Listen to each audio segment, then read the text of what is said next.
What's up, y'all? It has been a hell of a day getting in from work.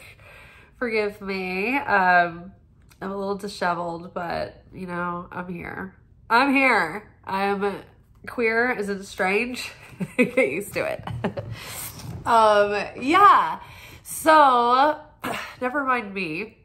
I just have like every category in my life culminating at the same time, which probably you do too, because we're in this post Rosh Hashanah sort of tsunami wake where, you know, so the entirety of the time between Rosh Hashanah and Yom Kippur, I've got like snot bubbles like blowing out of my nose right now.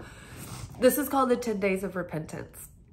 And so each day corresponds to one of the 10 levels of consciousness and one of the 10 levels of the Godhead. These are basically the governing forces of the universe, the 10 dimensions that make up human consciousness, and the 10 dimensions that make up the attribute of the personality of God.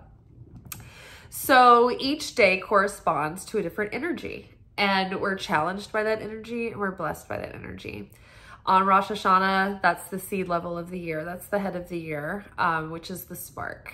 And it goes from there. And then we get the divine masculine energy coming in, the divine feminine energy coming in, and it goes on from there.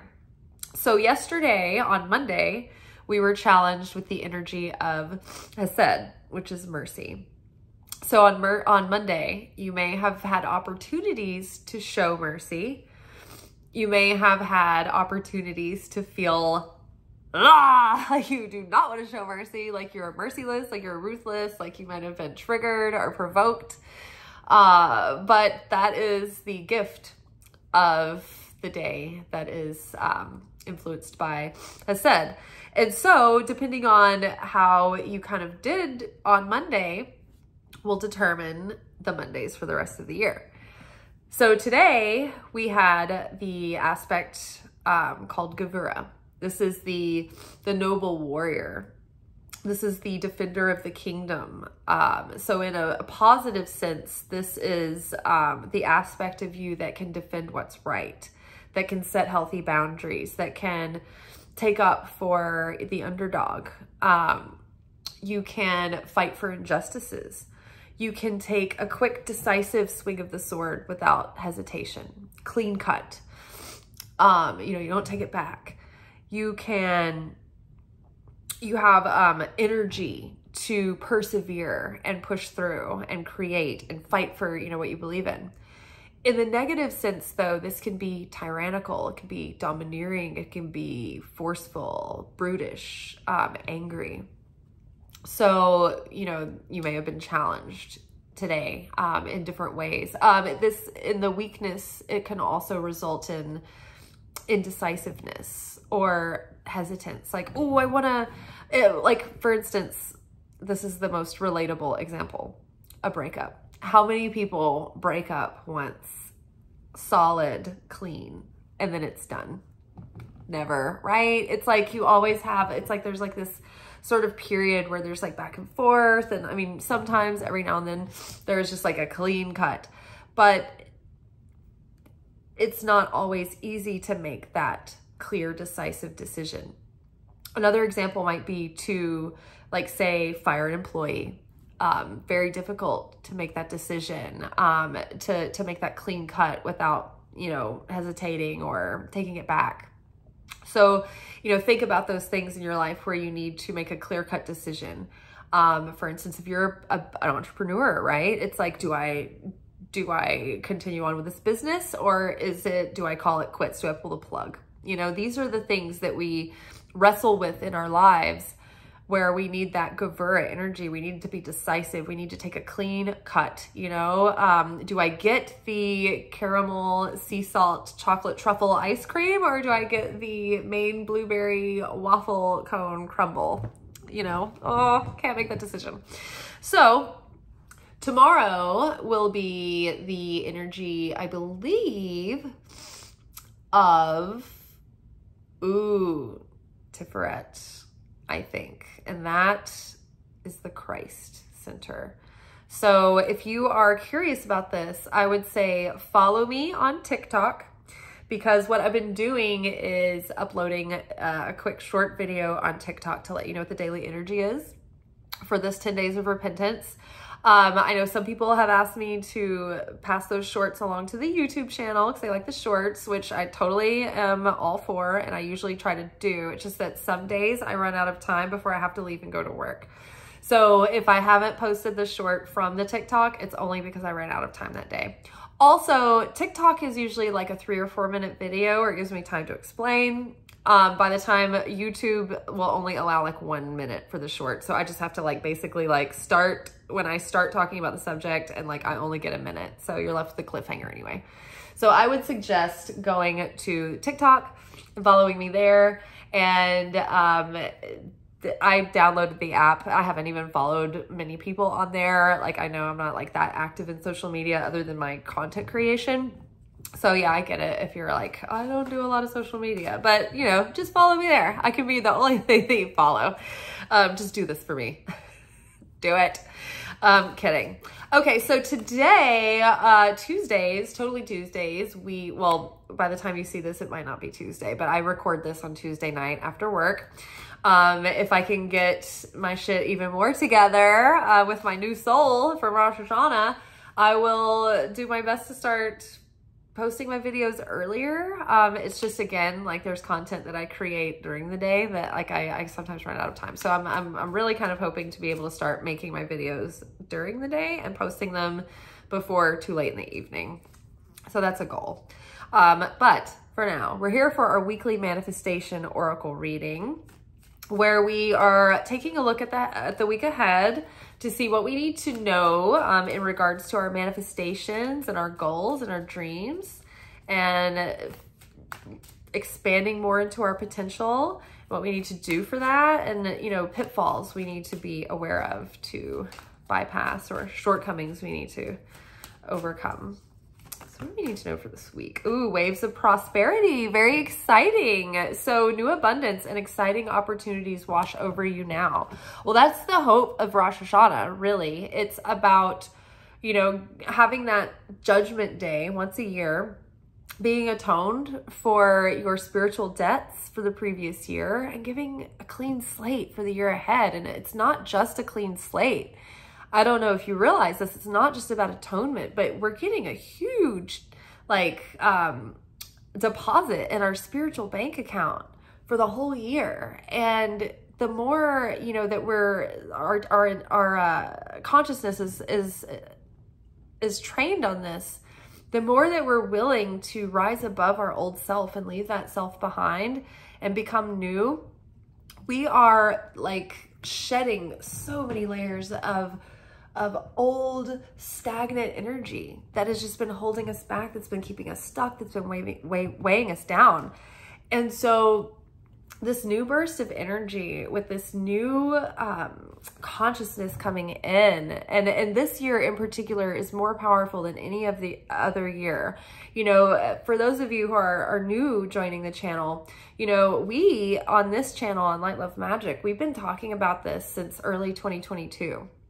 And it started from, I do like yearly predictions in January. I do like every month has its own video. There's a playlist if you want to go see it. I still need to do November and December for this year. I never got to do those. And I'm on a cliffhanger too, because we're like rounding out like the last quarter of the year. So I'm like, oh my God, it's been crazy. So yeah, those are very accurate. So we've been basically following this trend that there is going to be a huge timeline jump, like where we are going to be able to have totally different lives and be totally different versions of ourselves.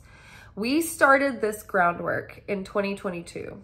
2022, our work was all about clearing the ground, getting rid of the parts of ourself and our life, and making changes to things that were no longer in alignment with us.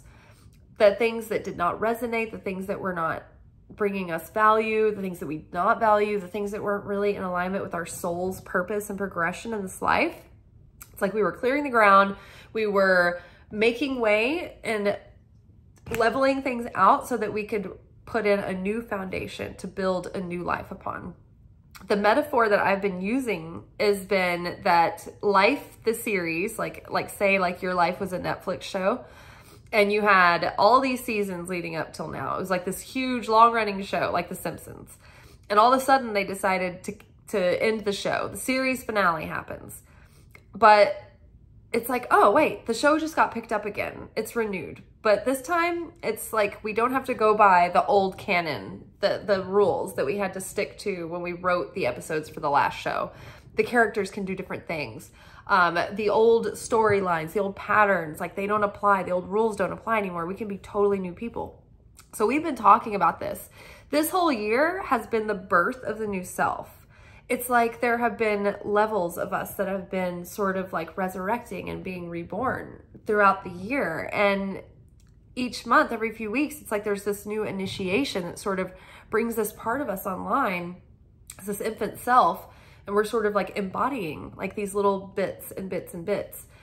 And, you know, again, there was another metaphor. It's like when a rocket or a shuttle is being prepared for launch on the launch pad, it's not like you can just turn it on like a car and like throw it into gear, like peel out of the driveway. You have to like turn on systems. And they build upon one another. They have to warm up and they have to come online. And so that's been us this year. It's like every stage of consciousness has been coming online. And then it's like we've had to go through these challenges to embody that new self, that new consciousness. And so it feels like the whole year we're like, when is the news? Like this feels like we're in the credits of the new like movie. Like when is it really starting? When's the story starting? It's felt very limbo. And I think that this whole year has been sort of this bridge, right? This limbo from, you know, the old transitioning us into the new. And so the consciousness lectures during Rosh Hashanah were actually talking about this. They're like, this is a year where it's not like we're praying for a better year. This is a year that we can't even fathom because it's a whole new self. It's a whole new version of self. It's a whole new version of life. So again, you know, just joining in now, even if you haven't been preparing, connecting with this group, connecting with this unity consciousness of this community, of the community that I'm attached to, that consciousness is held together by this intent of sharing, of spreading this, of it being contagious, right? A light, a fire, it lights another fire and another fire. Light fills the room, right? And that's what we're wanting. And so just by connecting to this consciousness now, you get the benefit of some of it. You know, my friend at work, he said, Liz, I've been a bad Jew. I didn't even Rosh Hashanah. And I'm like, it's okay. My prayers cover you too. Pray for everybody at work. But that is very true. And so now, with all this light around us, right? Like this visual, I like to use this as my lamp back there. So pretend like this light here is like the creator energy coming into our crown, right? We are the vessel and the light wants to share with the vessel. So the light is coming in. And the reason why we're challenged this week is because the opponent wants to break our vessel, like have us break down, short circuit. Oh, everything's horrible. It's never going to work out. Oh, or like have a big old like fuck up, you know, so that the vessel is broken and that the opponent can take all the light, right? This is hovering over us right now. This is the waves of prosperity. And so during the 10 days of repentance, it's like we're challenged to keep that light in, to embody that light through these like initiations, right? And so on Yom Kippur, so it's like okay, so the new moon of Virgo happens. Then Rosh Hashanah, we plant the seed level. That's where we set the intention, right? New moon, void. The light starts to grow into the moon. That's when we start manifesting, right? During that waxing phase. So the seed level is planted in Rosh Hashanah, the intent, the idea, the vision of what can become. The new soul starts to come in. And through the week, we're challenged, and it's Yom Kippur that we manifest the soul, right? We manifest the light, and the light is sealed through our practice of restriction, through our fast, and through the rituals and all of that. We will seal in the light. So it's like we will then have like a lid put on our vessel. So we get to keep all the light. So we've manifested our new soul. And then the week after that, there's an additional cycle of the same sort of levels of consciousness coming back around again. And this time the challenge is if we can stay in like the ultimate like high vibe, like laughing, dancing, singing, party, watch like comedy, like be laughing and dancing and singing and be grateful and be in celebration as much as you can. Like, I mean, if this week, if you can, great. But like next week, especially, it's called Sukkot. You can remember, like, suck it. Like everything can Sukkot. Like, because you have to stay like nothing matters, like no problem, right? No problem. Creator's got it, right? Because what that does is it gives us these extra bonus points where we become like Super Mario for the whole year. It like jet powers our soul, our ability to create and draw in blessings for the year. So I've been like hype. I've been getting everybody into it. Waves of prosperity. So literally right now, the surrounding light is all around us. New opportunities, new abundance are ready to come in. And this is just about now, like holding that consciousness so that we can keep that signal going, right? So that we can call in what's really resonating. And the thing is that like, it's the idea, it's the intent that sets out the radio signal that puts out the order to the universe. But it's our desire in our heart, the yearning for it, that actually is the magnetism that draws it in, right? The desire is the thing that keeps us going. It keeps us motivated. And even like when it's like, you know, you can get into like the stagnancy of going through the motions and like you're disconnected from it. And it's like, that's when kind of things just like plateau, right? It's like when your vigor is in it, when your determination, when your passion, you know, when you're excited, like that's when things start moving. So stay excited, you know, keep that vigor, keep that motivation. Yes. And just keep calling in, keep naming and claiming all the blessings that are coming. This really is going to be a new year with new opportunities. And we want to go forward able to connect with those opportunities, able to not spend another year second guessing ourselves or holding ourselves back or going through the same limiting beliefs or the same self-destructive cycles. It's like, imagine that version of your higher self, the self that pretend you were born and you never had, you know, any of the world's conditioning, no fear, no insecurity, no wounds that made you question your value or your worth. You know, you didn't have any other adults in your life that also had their baggage and the adults that put that baggage on them. It's like, what if everybody was just great and perfect and functional, right? And maybe not in a utopia society, but just like in a realistic way. Like what could you be? Like, what would you be like? Like, what could you achieve if you could see yourself with like no limits? You know, that's what we're trying to like get into that embodiment of. And I mean, it sounds like a lot, it takes a lot of energy, right? It's like, oh man, it'd be easier for me to just stay home and watch TV and just be complacent. And like, yeah, that's why it takes desire. This is hard because there's always going to be challenge and there's always going to be resistance. There's always going to be an opponent trying to like stop you. But the opponent is really there to be your nemesis, to push you to your excellence. So instead of feeling like shameful or downtrodden when you are challenged, just expect it. Just expect it like you're the Mandalorian, like you're such a badass going out there, like fighting the good fight. You know, challenge will come. It's not anything personal. It's like being in the Mario game, right? You're going through each level. You're going to have these little bad guys coming, but they're just there for you to earn points. That's the only purpose of them. It's like, okay, you get to defeat these, and you get to go to the next level, and on the way you get more power. That's life. That is life when you are a spiritual mystic. Otherwise, life is just going through the motions. All right, what else do we need to know for the week ahead? I'm trying to make these videos shorter, guys. It's hard. There's a lot to say. The universe is inside of me. I'm an eternal being. Okay. Oh, just drop them all. Come on, just one. One for clarity. This next portion. Okay, waves of prosperity are coming in now. What do we need to know about that? What can we do? Rest. I love this. Allow, receive. Usually the final step of manifestation, it's like we're all on the same page, okay? We're all obsessing, we're all visualizing, we're all like, you know, getting in, you know, in vibration with what we want. We're making the effort, we're taking the actions. The hardest part to do is let go, is allow.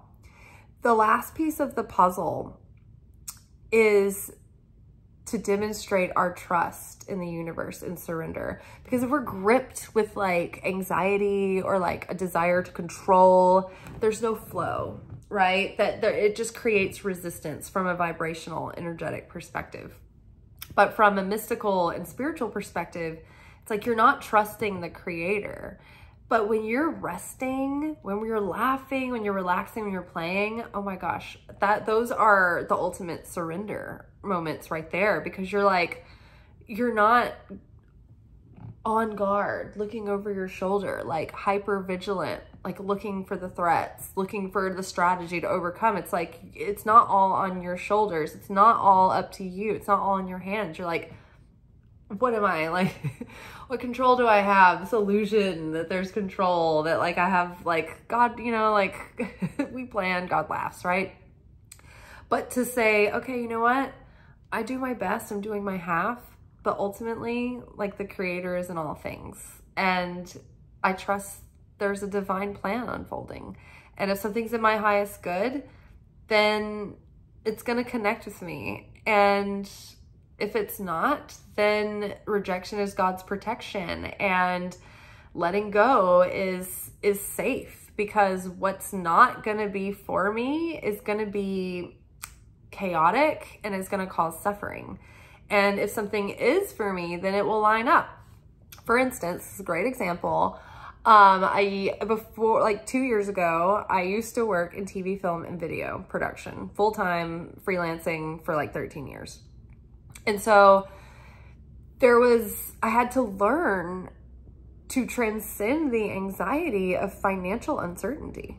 As a freelancer, you don't know when your next gig is coming. I don't live in LA. I live in Nashville. Unfortunately, I worked mostly every week, for the most part.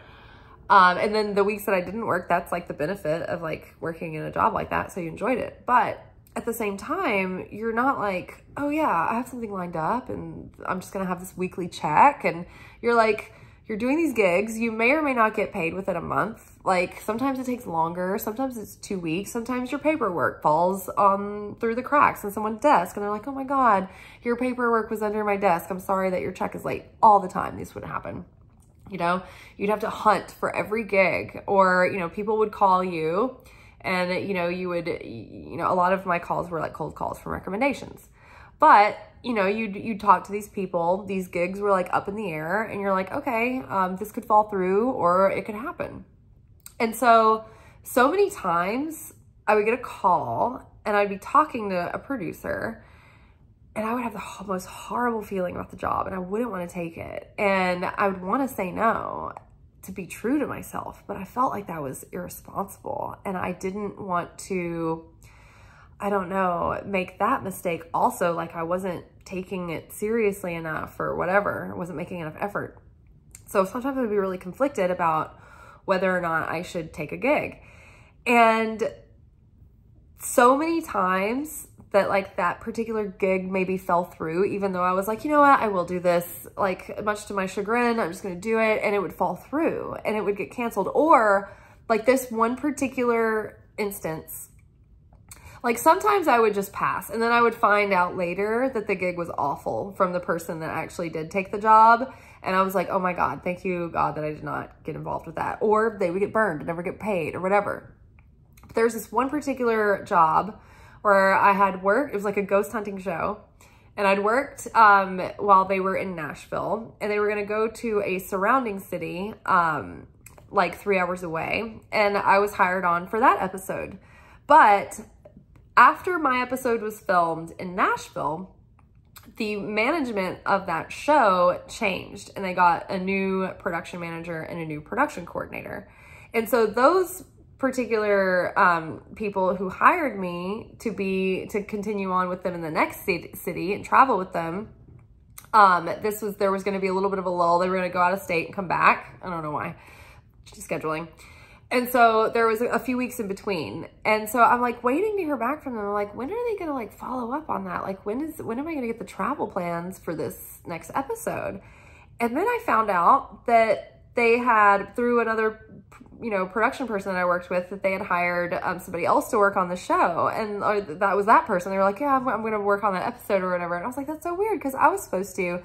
And that's so weird. Something must have changed or whatever. And we were like, no, that's cool, whatever. I talked to that same person after the gig, and it was so horrible.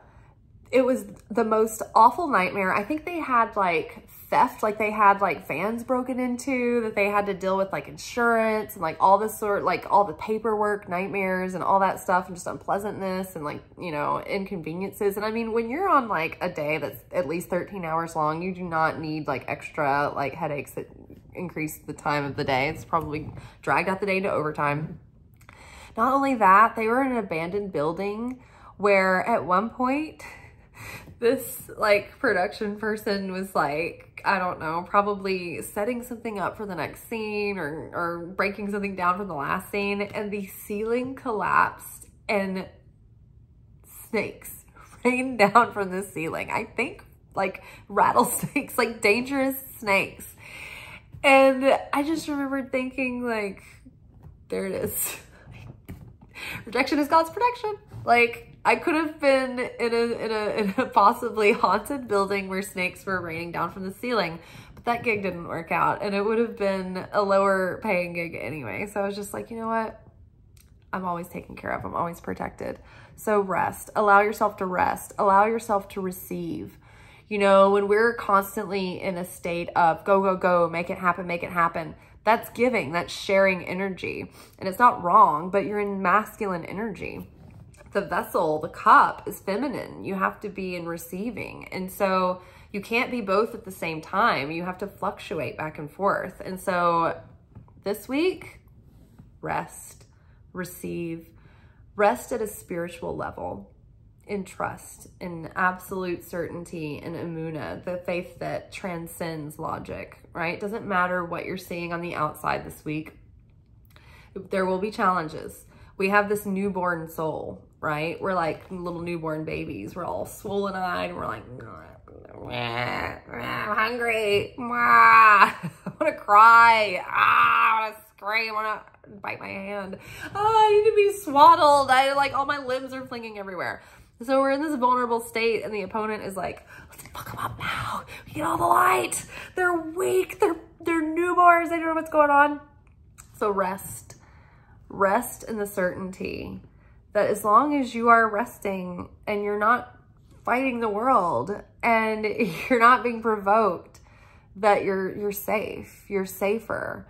So again, relax. Don't believe the outer illusions. Give yourself the next 2 weeks to be insane and just pretend that everything is fine. Keep showing up to work, keeping your bills, keep doing that. Don't abandon your children, but just pretend that things are working out fine. Don't let yourself get bogged down in fear or despair just for the next couple of weeks. Allow yourself to rest and let the energy set.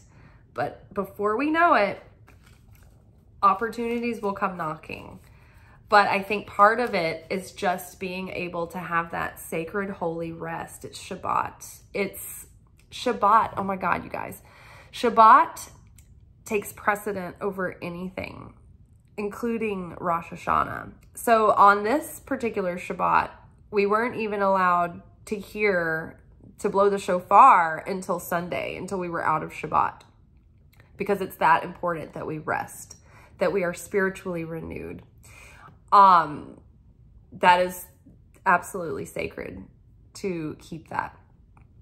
It is also a fact that on years that Rosh Hashanah has fallen on Shabbat, which today, like this year, the first day of Rosh Hashanah fell on Friday night on Shabbat. Those years have historically been either very intense and challenging, or very blessed and very abundant. I'm feeling good. After my ritualing, I set my scales even when the ritualing started, and by the end of it, I'd shaken those babies over to the side of mercy. So I'm excited. So I think that this can be a very abundant year, but it won't come without challenge or intensity. So just be prepared for both. But the more that you can rest in it and don't let the intensity shake you up, the more that you will be riding the waves of prosperity and peace and fulfillment and serenity. Okay. What else do we need to know that is going to benefit us for the next week other than giving it a rest, honey? Give it a rest. All the things inside that you're obsessing over, give it a rest. Give it a rest. You've been working hard. Take a nap. Get some rest. All right. Spirit, guide us. What do we need for the rest of the week for our manifestations? It's probably like nothing, girl. Just rest, break free. It's like, just free yourself from this. Try different ventures and experiences as a way to grow and learn. So don't pigeonhole yourself into the same routines, the same person that you have been, you know, answering with the same answers. You know, if you never go, maybe you go this time. If you always go, maybe you don't go this time. I always eat this at this restaurant, order something different. You know, try different things. Don't put all your eggs in one basket. Experiment. You know, give yourself expansion, right? Expand. There's so many things, domino effects, right? Like making, you know, a new group of friends can open up such opportunities, job possibilities, career advancements, deep friendships, you know, true love, who knows? So keep your options open, try new things. You know, I'm pretty busy with YouTube, but recently I just knew I had to get on TikTok. I couldn't not. And it's been exciting, right? It's been something that I feel is going to expand. And it's something that has created more energy and more excitement, right? So it's building upon that. I wasn't trying to just get, you know, too bogged down and, you know, too confined. Try new things, try new ventures, you know. What little seedling ideas have you had coming up in your mind lately that you might be curious about trying, right? The spirit might be leading you somewhere, right? To another stage of your unfoldment, to new experiences. All right. Okay. Set your sights higher. Synchronicity, helpful people. I saw those, but I'm going to pull this out because set your sights higher. I saw this earlier when I was shuffling. So increase your standards and expect more for yourself. Don't settle. So again, back to what we were talking about earlier, this is not just calling in a better year, a better version of you, you know, a better like experience than last year, but pretty much the same. Set your sights higher. Don't sell yourself short. Don't pigeonhole yourself. Make this the year that can blow your mind, that can exceed all of your expectations. Let this be the year where you're like, whoa, I never saw that coming. Surprise yourself. But there's so many surprises waiting to happen this year. And, you know, with the North Node shifting into Aries, we have a whole new identity, a whole new concept of self. It's no coincidence that the North Node shifted into Aries, which changes our entire concept of self. And the South Node is in Libra, which changes entirely the ways that we have interacted with people, with our relationships to money, to substances, to anything that's outside of this vessel. When we relate to the world, that's Libra. It's the duality. So what our self-concept and the way we show up in the world is changing forever, moving forward. This Rosh Hashanah is like, you know, backing that up. Astrology is backing that up. And Light, Love, Magic for the last 2 years has already been talking about it. So I'm sorry we're so ahead of the game. Like, y'all, we need to get the message spread because, like, we've already been talking about this. But yeah, increase your standards. Raise the bar for yourself. Raise your expectations. Allow yourself to dream dreams that you are almost like cringe over. Like you're almost embarrassed because you're like, oh my God, like that couldn't happen. Like what am I, like, oh my God, like what if I was like, I'm gonna be an astronaut? Like that's a lot, you know? Like that's a lot for me to just start right now. A lot of education, a lot of training. But if I were really determined, I can make that happen. I would be like, you know what? I'm just gonna somehow weasel my way into one of these like entrepreneurs that are going into space. Like I don't necessarily have to like make it like NASA style, right? Be determined. Like don't let any convention or practicality hold you back with your thoughts. Like think about the creator, the ultimate vision the creator has for what you're capable of. Like, what does that look like? We can't even imagine, but it's probably more than what we're like allowing ourselves to reach for, I'm sure. So yeah, big, huge things coming. Rest in the certainty that things are changing, that we are changing, that things are changing for the better, that we have options, that we are, you know, exceeding anything that we've known up until now, and that good things are on the way. So yeah, more than anything, rest. The soul is a little bit worn out right now. The old soul is like dead, more dead than dead. And the new soul is one of those like very tired infant babies.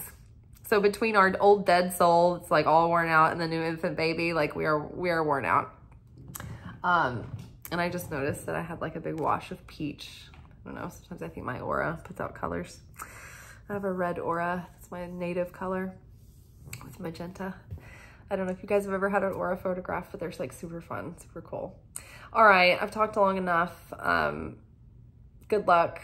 Tune in to TikTok tomorrow. We'll talk about tomorrow's energy, and hopefully we can avoid the pitfalls and the traps and get through it. All right, see y'all later. Ciao. Oh, on TikTok, I'm Liz_Taylor_Magick. Also on Instagram. I have Light Love Magic on Instagram, but I'm not really as active over there. I'm more active on my personal Liz_Taylor_Magick, and then follow me there on TikTok too. All right, y'all, ciao.